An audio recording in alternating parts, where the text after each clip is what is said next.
दोस्तों आज हम देख रहे हैं सैंपल पेपर नंबर 1 SP1 यानी कि sample paper number 1। S for sample और P for paper. Sample paper number 1 physics का 2024 एग्ज़ाम के लिए। इससे पहले हमने आपके लिए बायोलॉजी, ठीक है, बायोलॉजी का क्वेश्चन पेपर का सैंपल पेपर नंबर 1 दे दिया है और इंग्लिश का भी सैंपल पेपर 1 नंबर दे दिया गया है। इंग्लिश का भी SP1 दे दिया गया है। अब नेक्स्ट जो आपका आ रहा है वो है केमिस्ट्री का।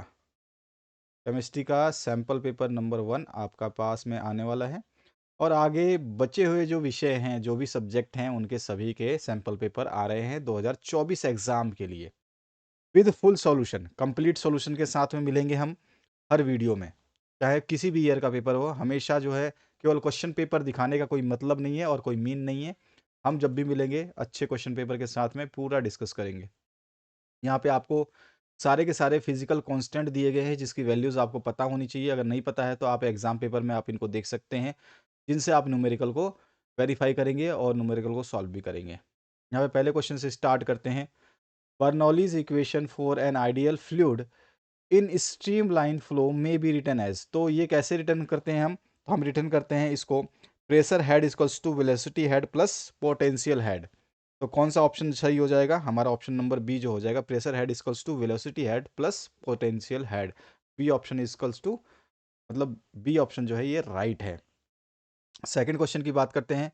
सेकंड क्वेश्चन में पूछा गया है in an ideal gas the molecule process possesses. तो एक आइडियल गैस में जो मॉलिक्यूल है वो क्या पोजेस करते हैं, ये आपसे बताना है। इसका राइट हो जाएगा ओनली काइनेटिक एनर्जी जो है ये पोजेस करते हैं, तो यानी कि ए ऑप्शन आपका करेक्ट हो जाता है। नेक्स्ट जो क्वेश्चन है उसकी बात करते हैं, जिसमें आपसे पूछा गया है in an adiabatic process.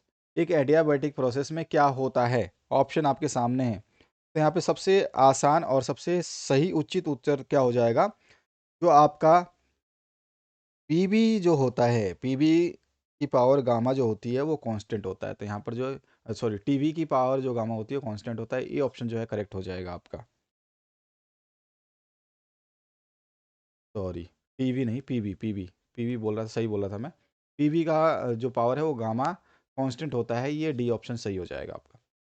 Fourth option जो है फ्रॉम, यहाँ पे वीटी ग्राफ दिया गया है, इसमें सिंपल हार्मोनिक पीरियड भी है with time to respect T है। Which of the following statement is incorrect? जो आपको गलत लग रहा है वो बताना है आपको।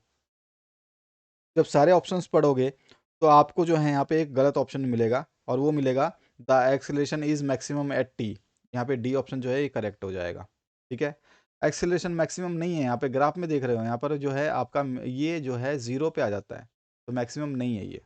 नेक्स्ट जो क्वेश्चन है उसकी बात करते हैं। Two open organ pipes of length 49 and 50 meter sounded together beat at 7 per second the speed of sound is। तो साउंड की स्पीड आपको निकालनी है। इसका सिंपल सा फॉर्मूला आपको याद होगा, जिसका हमें फॉर्मूले का मतलब हमारे को फॉर्मूला अगर याद नहीं है तो हमारे पास कोई भी न्यूमेरिकल फिजिक्स का सॉल्व नहीं हो सकता, ना तो केमिस्ट्री का हो सकता है। ये ध्यान रखना है। फॉर्मूला होता है n1 - n2 is equals to v/2, यानी कि v/2 ब्रैकेट में आपका होता है 1/L1 माइनस 1/L2। ठीक है, ये हमारे पास फॉर्मूला होता है। और जब ये फॉर्मूला हमारे पास है तो इसमें फॉर्मूले में हम सारी की सारी वैल्यूज़ डाल देते हैं। यहाँ पर देखने को मिल रहा है कि आपका जो 7 है ये टुगेदर बीट जो है ये n1 - n2 कितना दे रखा है? 7 दे रखा है। तो हम यहाँ लिख लेते हैं 7। ठीक है, v हमें निकालना है क्योंकि स्पीड ऑफ साउंड निकालना है, वेलोसिटी निकालनी है, तो v/2 तो आपका सेम टू सेम आ गया। अच्छा, L1 - L2 जो है इसको हमें निकालना है, तो यहाँ पर जो है इसका ब्रैकेट में क्या आ जाएगा? 1/49। ठीक है, माइनस में 1/50। ठीक है, ये क्लियर हो गया आपको? तो आपको 49 और 59 50 दो दे रखी है, दोनों की दोनों। ऑर्गन पाइप्स की बात हो रही है। हमारे को पता है नियतांक जो हमारे को लेना पड़ेगा, कांस्टेंट जो है आपका 1/10⁻²। ठीक है, अब इसको सॉल्व करेंगे तो कितना आ जाएगा, इसको हम सॉल्व करते हैं तो v की वैल्यू जो आ जाएगी, v इक्वल्स टू क्या आ जाएगा, उसको हमें निकालना है। तो v इक्वल्स टू आ जाता है 7 × 49। अब यहाँ से v की वैल्यू निकालूं तो v बराबर क्या हो जाएगा, 7 × 49, यानी कि इसको मल्टीप्लाई करें तो 7 9 × 63 और 4 7 4 28 8 एंड 6 34, तो 343 मीटर पर सेकंड वेलोसिटी की बात हो रही है। तो ये हमारे पास आंसर आ रहा है। देखते हैं हम v कहाँ पर है, 343। ऑप्शन नंबर बी देखिए आपको दिखाई दे रहा है, तो बी ऑप्शन करेक्ट हो जाएगा। नेक्स्ट जो क्वेश्चन है इसमें, ए conducting rod along equator is 1 meter long, carries a current of 15 ampere from east to west है। ध्यान रखना है यहाँ पर जो चीज़ बोली गई ये बहुत इंपॉर्टेंट होती है। ईस्ट टू वेस्ट है, magnitude of earth magnetic field at the equator, जो ध्रुव है वहाँ पे पोल पे 4/3 × 10⁻⁴ है टेस्ला में। Magnetic magnitude and direction of the force on the rod R, तो हमें ये भी निकालना है। इसको निकालने के लिए हमारे को सिंपली क्या करना है, फॉर्मूला याद होना चाहिए, बाकी कुछ भी टेंशन लेने की ज़रूरत नहीं है। फॉर्मूला याद है तो ठीक है, अच्छी बात है। अगर हम यहाँ पे देखते हैं तो एफ इक्वल्स टू क्या होता है इस क्वेश्चन के लिए, फोर्थ क्वेश्चन के लिए एफ इक्वल्स टू क्या होगा, एफ इक्वल्स टू जो होता है वो आपका आई इंटू एल, ठीक है। यहाँ पे हमारा हो जाएगा आई एल इंटू बी जो है वो हो जाएगा, ठीक है। अब एफ इक्वल्स टू क्या हो जाएगा, यहाँ पे जो वेक्टर फॉर्म, अच्छा यहाँ पर ईस्ट टू वेस्ट है, ईस्ट टू वेस्ट है यानी कि हमारे पास जो है ये वेक्टर फॉर्म जो है निकल जाएगा, क्योंकि हमारे पास ईस्ट टू वेस्ट आ रहा है, परपेंडिकुलर हो जाएगा ना, तो आई एल बी हो जाएगा हमारे पास, आई एल बी, ठीक है। एफ इक्वल्स टू क्या हो जाएगा, आई की वैल्यू कितनी है हमारे पास 15 एम्पियर, करंट की वैल्यू जो दे रखी है 15 एम्पियर है, तो 15 लिख लेते हैं, इनटू एल की जो लेंथ है वो कितनी है, एल जो है वो हमारे पास एक है, एक हो गया, इनटू में बी कितना है, तो बी है 4/3 × 10⁻⁴, इसको भी लिख लेते हैं 4/3 × 10⁻⁴, ठीक है। अब यहाँ पे इसको सॉल्व कर देते हैं। यहाँ पे जैसे इसको सॉल्व करेंगे 15 तो 3 पंजे 15, 5 5 को 20 सेंटीमीटर 10⁻⁴, तो सीधा सीधा आ गया। यहाँ पे 3 से 15 कट जाएगा 5 बार में, और 5 गुणा में 4 हो जाएगा आपका 20, और इंटू में 10⁻⁴, 20 इंटू 10⁻⁴ न्यूटन में है फोर्स है हमारा। तो यहाँ देख लेते हैं, अच्छा डाउनवर्ड होगा या अपवर्ड होगा, ये भी हमें पता होना चाहिए, क्योंकि हमारे पास दोनों ऑप्शन हैं। देखो ये हमारा फर्स्ट ऑप्शन गलत हो गया, सी ऑप्शन भी गलत हो गया, डी बी और डी में हमें चूज़ करना है, अपवर्ड होगा या मैग्नीट्यूड जो है ईस्ट टू वेस्ट है, ईस्ट टू वेस्ट होगा, क्योंकि देखो यहाँ पर जो है एल है ये टुवर्ड्स ईस्ट है, एल जो है लेंथ जो है वो टुवर्ड्स ईस्ट है, और जो बी है टुवर्ड्स नॉर्थ है। अगर बी टुवर्ड्स नॉर्थ होता है तो एल इंटू बी जो है वो क्रॉस प्रोडक्ट कहाँ से निकलेगा, फोर्स जो है डाउनवर्ड हो जाएगा, यानी कि अगर मैं बोलूँ L vector into B vector जो है ये डाउनवर्ड हो जाएगा।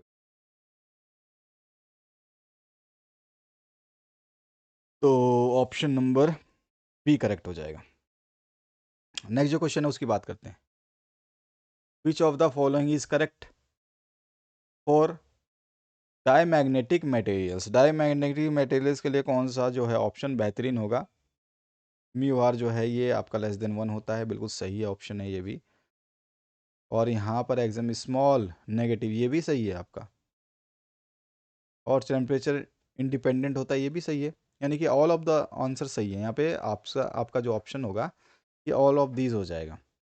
8th नंबर जो क्वेश्चन इसकी बात करते हैं, इन ए series LCR circuit at resonance the phase difference between the current and EMF of the source is, तो difference between current and EMF of source ये कितना हो जाएगा, ये रेडियन हो जाएगा। तो यहाँ पे आपका डी ऑप्शन करेक्ट हो जाता है। नेक्स्ट जो क्वेश्चन है उसकी बात करते हैं। 9th क्वेश्चन जो है इसमें पूछा गया आपसे, the electric potential at a point on the axis of water molecule of electric dipole of movement 6.25 into 10⁻30 coulomb metre if the sorry CM है आपका, if the point is 1 nanometre from the centre of the dipole is, अगर आपका 0.1 nanometre है from centre of dipole, तो हमारे पास क्या value निकलेगी वो हमें बताना है। फॉर्मूला क्या हो जाएगा इसका, क्योंकि वी एक्सिस की बात हो रही है तो वी इक्वल्स टू क्या हो जाएगा, वी इक्वल्स टू हो जाता है 1/4 pi epsilon naught, 4 pi epsilon naught into P by R square. अब वी इक्वल्स टू क्या हो जाएगा यहाँ पे, तो यहाँ पर है 1/4 एप्सिलॉन नॉट, इसकी वैल्यू हमारे को कितनी दे रखी है, 6.25 इंटू 10⁻30, तो 6.25 इंटू 10⁻30 अपॉन यहाँ पे 4 पाई एप्सिलॉन नॉट, इसकी वैल्यू कितनी हो जाती है, तो इसकी वैल्यू होती है हमारी 10⁻⁻9 का होल स्क्वायर, सॉरी आर की वैल्यू, और पी की वैल्यू दे रखी है इसने डाइपोल की मोमेंट की 1.25 इंटू 10⁻30। इसको सॉल्व करें तो बी इक्वल्स टू क्या हो जाएगा, 5 पॉइंट या सॉरी 56.25 इंटू 10⁻³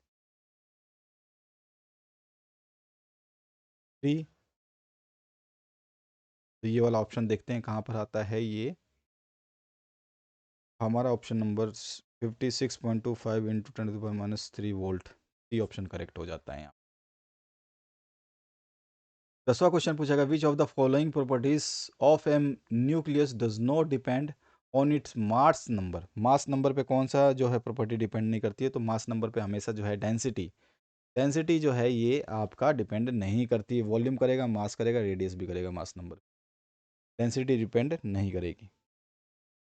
नेक्स्ट जो क्वेश्चन है उसकी बात करते हैं। यहाँ पे सेकंड क्वेश्चन स्टार्ट हो चुका है जिसमें आपसे पूछा गया, what are the 2 main causes of turbulent flow. 2 main causes आपको बताने हैं, ठीक है। मेन कॉजेज जो हैं वो 2 होने चाहिए आपके। तो 2 मेन कॉजेज में आप जो है फर्स्ट बता सकते हैं एक तो, और दूसरा सेकंड बता सकते हैं। यहाँ पे मैंने आंसर लिख दिया है। स्टेट करना है factors on which mean free path of A gas molecule depend. किस पे डिपेंड करता है मीन फ्री पाथ, वो बताना है। तो हमारे पास यहाँ आंसर है। नेक्स्ट जो क्वेश्चन है इसमें पूछा गया है, a Carnot refrigerator operates between 250 K and 300 K, calculate its coefficient performance. तो ये आ जाएगा 5 आंसर आपका। आपको डाटा गिवन है और के का फॉर्मूला आपको याद होना चाहिए। कैलकुलेट करना है आपको कोफिशिएंट फ्रिक्शन परफॉर्मेंस, तो इसका हो जाता है TC/TH-TC। तो इसकी वैल्यूज़ रखेंगे और हमारे पास जो है इसका आंसर आ जाएगा। नेक्स्ट जो क्वेश्चन है इसमें पूछा गया आपसे, यहाँ पे ब्लॉक ऑफ मास m है connected two springs of spring constant K1 और K2 है दोनों का। इसका भी K1 है, इसका K2 है। Oxalates on smooth horizontal surface, और हॉरिजॉन्टल सरफेस आपको दिखाई दे रहा है, इस पे ऑक्सीलेट कर रहा है, ये यूं यूं वाइब्रेट कर रहा है ऐसे ऐसे, ठीक है। What is the effective spring constant for oscillation. F का हमें पता है पैरेलल में है, क्योंकि आप देख रहे हो आपका पैरेलल में है ये, ठीक है। पैरेलल में हो जाएगा तो यहाँ पे क्या हो जाएगा, -K1x minus K2x equals to क्या हो जाएगा, K1 प्लस में K2 इंटू एक्स, वो भी माइनस का हो जाएगा क्योंकि माइनस का साइन दोनों में है। देयरफॉर इफेक्टिव स्प्रिंग कांस्टेंट क्या हो जाएगा, K1 प्लस में K2, ठीक है। यहाँ पे हमारा जो है इसमें आंसर हो जाएगा K1 प्लस में K2। नेक्स्ट जो क्वेश्चन है उसकी बात करते हैं, what are harmonics and overtones. ये आपको बताना है, इसकी डेफिनेशन मैंने दे दी है। नेक्स्ट जो क्वेश्चन है उसकी बात करते हैं, यदि आप कोई भी पीडीएफ प्राप्त करना चाहते हैं तो आप फ़ोन पे कर सकते हैं, फ़ोन पे, ठीक है। और आप ऑप्शन यूज़ करना चाहते हैं गूगल पे, ठीक है। दोनों ऑप्शंस यूज़ कर सकते हैं, 8469022568। आपने अभी तक चैनल पे जितने भी सॉल्यूशंस देखे हैं वो सारे के सारे पीडीएफ फॉर्म में आपको पीडीएफ फॉर्म में दे दिए जाएंगे, और ये इसकी जो चार्जेस होंगे वो 50 रुपीज़ पर पीडीएफ है। चाहे किसी भी ईयर का हो, 2019 का आप पेपर डिमांड करें, 2020 का हो, या 2021 का हो, 22 का हो, 23 का हो, ठीक है, या फिर 24 का जो आप सैम्पल पेपर देख रहे हैं ये भी हो। ये सारे के सारे क्वेश्चन पेपर्स के सॉल्यूशंस आपको जो है यहाँ पर मिल जाए। यहाँ पर नेक्स्ट जो है किरचॉफ्स वोल्टेज लॉ को जो है आपको स्टेट करना है, ठीक है। बहुत ही सिंपल सा होता है ये तो, स्टेट करना तो डेफिनेशन ही लिखनी है, बाकी आपको उसका फॉर्मूला लिख देना है। फैक्टर्स आपको बताने हैं, control the wavelength of light emitted by LED, कौन से फैक्टर्स होते हैं। इसके बाद जो नेक्स्ट क्वेश्चन है सेक्शन बी से स्टार्ट होता है, जो 16 मार्क्स देगा। आप 8 क्वेश्चन करोगे, यानी कि 8 × 2, ठीक है। हर क्वेश्चन आपको 2 नंबर देगा। 8 क्वेश्चन करोगे तो 2 नंबर के, तो 16 नंबर मिल जाएंगे। Metal ring has movement of inertia दे रखा है आपको, transversal axis through its centre, it is melted and recast into a thin uniform disk of the same radius. What will be the disk moment of inertia about its diameter? diameter के about निकालना है हमारे को, moment of inertia। Next जो part है इसमें, why do we need a filter in a power supply, तो rectifier जो है फिल्टर की तरह काम करते हैं, इसके बारे में बता देना है। नेक्स्ट जो क्वेश्चन है इसमें पूछा गया, state difference between reversible process and irreversible processes. Reversible बता दोगे, इरिवर्सिबल बता दोगे, दोनों प्रोसेस को आप जो है बता सकते हैं। नेक्स्ट जो क्वेश्चन है उसकी बात करते हैं। यहाँ पर जो पूछा गया आपसे, state drawbacks of Rutherford atomic model के कौन कौन से ड्रॉबैक्स थे वो आपको बताना है। नेक्स्ट जो क्वेश्चन है आपको अंतर बताना है पोस्ट वाइब्रेशन और रेजोनेंस में, दोनों में डिफरेंसेस बताने हैं।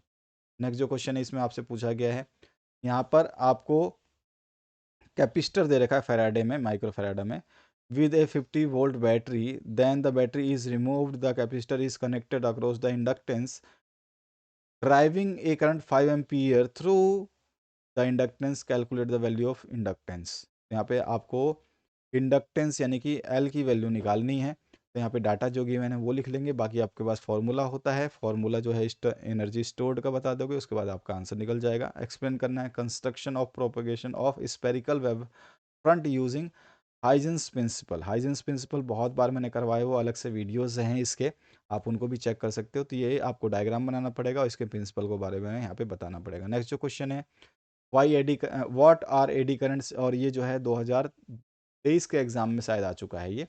इसके 2 एप्लीकेशंस क्या हो सकते हैं आप बता सकते हैं, तो ये है इसका आंसर। इसी तरह से 11वां जो क्वेश्चन है इसका भी आंसर मैंने दे दिया, सभी के आंसर्स मैंने डिटेल में दिए हैं तो मेरे को समझाने की आवश्यकता नहीं पड़ेगी। 12वां जो क्वेश्चन है इसका भी डिटेल सॉल्यूशन है, इसका आंसर यहाँ से आप नोट करेंगे। 13 जो क्वेश्चन है इसका क्वेश्चन जो है यहाँ पर है, और ये इसको हमारे को बता देना है, ठीक है। इसमें क्यूरी लॉ पूछा गया है। इसके बाद जो नेक्स्ट 14 क्वेश्चन है इसमें हमारे को न्यूमेरिकल दिया गया है, जिसका आंसर 0.196 टेस्ला आ जाएगा। सेक्शन सी की बात करें तो इसमें भी आपको न्यूमेरिकल दिया गया है, इस न्यूमेरिकल को सॉल्व करोगे तो आपके पास आंसर आ जाएगा -13.55 इलेक्ट्रॉन वोल्ट। इसके बाद जो है आपका ऑप्टेन एक्सप्रेशन करना है, यहाँ पर जो है आपको थ्योरी लिखनी है और उसके बाद में डायग्राम बनाना है। डायग्राम बनाने के बाद जो है आपका आंसर आ जाएगा, ठीक है। यहाँ पर जो है पूरा का पूरा आपको समझाना पड़ेगा। नेक्स्ट 17 क्वेश्चन भी ऐसा ही है, इसमें 2 पार्ट पूछे गए हैं, दोनों पार्टों को हम जो है यहाँ पे सॉल्व कर देंगे, दोनों पार्टों को यहाँ पे सॉल्व कर देंगे, दोनों पार्ट जो है ना इनको हम सॉल्व कर देंगे इसी में। नेक्स्ट जो पार्ट है इसमें आपका फाइंड द वर्क डन, तो वर्क डन जो है आपको निकालना है। यहाँ पे सरफेस टेंशन मरकरी की दे रखी है, तो यहाँ पे डाटा आपको गिवन है, फॉर्मूला आपको पता है, आंसर आपके पास में आ जाएगा। नेक्स्ट जो क्वेश्चन है एम्पियर्स लॉ वाला, तो इसका डेरिवेशन जो हम उसको एक्सप्रेस कर देंगे, थोड़ा सा लंबा पड़ता है ये, बाकी ईजी है। तो आप इसको देख सकते हैं, इस तरह का ये डायग्राम होगा, और उसके बाद जो है इसके इंटीग्रेशन आपको करते हुए और इसका जो है फाइनल आपको रिक्वायर्ड एक्सप्रेशन का जो है निकाल देना है वैल्यू। 20वां क्वेश्चन भी ऐसा ही है, थोड़ा सा न्यूमेरिकल टाइप में है, डाटा जो गिवन है उसको ले लेंगे, तो यहाँ पे 2 वैल्यूज़ निकलेगी, एम की वैल्यू निकलेगी और एन की वैल्यू निकलेगी, यही हमें लास्ट में बता देना है कंक्लूड करके। नेक्स्ट जो क्वेश्चन है यहाँ पर जो पूछा गया है एसएचएम प्रोजेक्शन के बारे में, जिसमें यूनिफॉर्म सर्कुलेशन मोशन जो है डायमीटर के हिसाब से, तो यहाँ पर जो है हमारा आंसर हो जाएगा, और ये वाला डायग्राम बनेगा और ये थ्योरी लिखनी पड़ेगी आपको, इसमें ज़्यादा डिटेल नहीं है। फिर से आपका एक्सप्रेशन है, उसको भी आपको करना है, इसमें भी थ्योरी रहेगी और थ्योरी के बाद में इसको कंप्लीशन करेंगे तो इस तरह से आपका कंप्लीट हो जाएगा। नेक्स्ट जो क्वेश्चन है, क्योंकि इसमें आपको चार्ज कैपेसिटर की एनर्जी निकालनी थी। 23rd नंबर में आपका जो है डाटा गिवन है, ठीक है। इसमें आपको दो कंडीशंस दिए गए हैं। फर्स्ट जो है आपका कांस्टेंट वॉल्यूम और कांस्टेंट प्रेशर पे, दोनों पे निकाल देंगे। तो फर्स्ट हमारा निकालने कांस्टेंट वॉल्यूम पे और सेकंड निकालते हैं कांस्टेंट प्रेशर पे। दोनों की वैल्यूज़ जो है हमारे पास आंसर में आ जाएंगी। फॉर्मूले याद होने चाहिए बस। 24th नंबर में भी फिर न्यूमेरिकल है आपका, इसमें भी ए और बी पार्ट हैं। तो ए पार्ट हमने कर दिया है, उसके बाद नेक्स्ट जो सेकंड पार्ट होगा बी पार्ट, ये हो जाएगा। तो इनके आंसर्स यहाँ से नोट कर सकते हैं आप। नेक्स्ट जो 25 है, इसमें Kirchhoff's law of heat radiation ये बताना है हमारे को। तो इसको हमें बताने के लिए एक डायग्राम बनाना पड़ेगा, ठीक है। डायग्राम बनाने के बाद इसको जो है केवल थ्योरी है, इसमें ज़्यादा डेरिवेशन नहीं, ध्यान रखना है आपको। नेक्स्ट जो पार्ट है उसकी बात करते हैं। इसमें दो इक्वेशंस आती हैं, ठीक है। Kirchhoff's law of radiation main तो इक्वेशन ये है, और एक अनदर इक्वेशन आती है A=E। आप चाहें तो यहाँ पे भी ख़त्म कर सकते हैं, यहाँ पर एंड कर सकते हैं इसको। अगर आप एंड नहीं करना चाहते हैं तो आप आगे वाला भी डेरिवेशन कर सकते हैं। इसके बाद में एक्सप्लेन करना है वेव थ्योरी के फेलियर की account with the observation from the experiment of the photo electric effect के हिसाब से। तो इसमें आपका थ्योरी रहेगी ज़्यादा से ज़्यादा। सेक्शन डी की बात करें 12 नंबर देगा, 12 नंबर का हो गया, यानी कि आपको 3 क्वेश्चंस अटैम्प्ट करने हैं, 3 into 4, यानी कि एवरी क्वेश्चन जो है आपको 4 मार्क्स देगा। 4 मार्क्स के हिसाब से जो है 27 नंबर क्वेश्चन है। इसमें आपकी थ्योरी भी है और न्यूमेरिकल भी है, दोनों ही है। पहले हम थ्योरी की बात कर ले तो थ्योरी में आपको ये डायग्राम बनाना पड़ेगा। उसके बाद लास्ट में जो न्यूमेरिकल है उसको हमें डाटा लेकर के और जो है इसको फॉर्मूला लगा करके इसको कंप्लीट कर देंगे। 28 में भी आपका एक थ्योरी है फिर न्यूमेरिकल है। थ्योरी हमारे को बताना पड़ेगा और उसके बाद जो है इसका न्यूमेरिकल भी हमें करना पड़ेगा। नेक्स्ट जो पार्ट है इसमें आपका 29 नंबर, इसमें भी आपका वेलोसिटी है, यानी कि इंक्रीज़ करती है आप बोर्ड पाइप सेंटर से नैरो पाइप में। तो इसको बताना है और साथ साथ एक न्यूमेरिकल करना है। तो ये हमारे पास जो इस तरह का डायग्राम बनेगा और इसको जो हम सॉल्व कर लेंगे और लास्ट में न्यूमेरिकल को भी सॉल्व कर देंगे।